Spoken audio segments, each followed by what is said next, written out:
Acetazolamide is a medication with a wide range of uses, but it's perhaps best known for effectively treating idiopathic intracranial hypertension, a condition that causes increased pressure around the brain.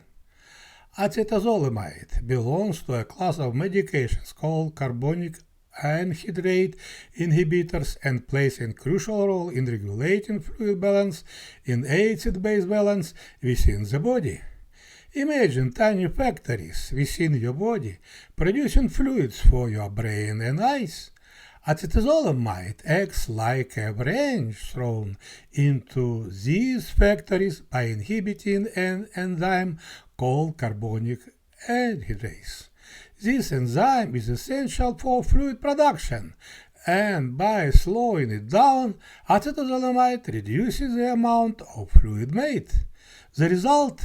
Lower pressure within the skull, intracranial pressure, and within the eye, intraocular pressure. This is why acetazolamide is helpful for conditions like idiopathic intracranial hypertension and glaucoma. While it excels in treating idiopathic intracranial hypertension, acetazolamide applications extend to various other medical conditions.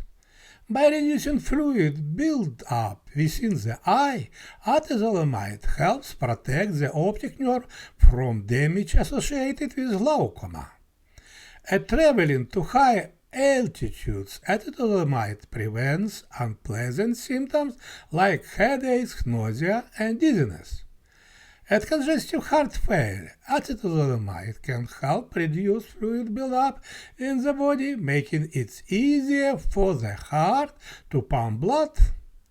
At metabolic alkalosis that disrupt the body's acid-base balance, acetazolamide helps restore balance with prompting the exertion of excess acid through the kidneys. For certain types of seizures, acetazolamide can be used as an add-on therapy to help control abnormal electrical activity in the brain. Acetazolamide is used in both adults and children. There has been some debate about its use during pregnancy, but recent studies suggest it can be considered safe in certain situations. While generally safe, acetazolamide can cause side effects like tightening sensations, metallic taste in the mouth, digestive issues, and fatigue.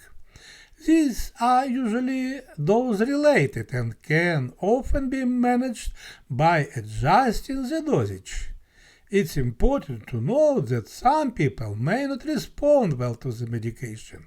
Additionally, acetazolamide can increase urination and potentially lead to electrolyte imbalances if not monitored by a doctor.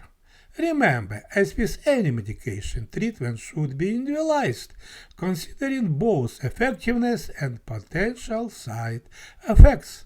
Always talk to your doctor about the best course of treatment for you.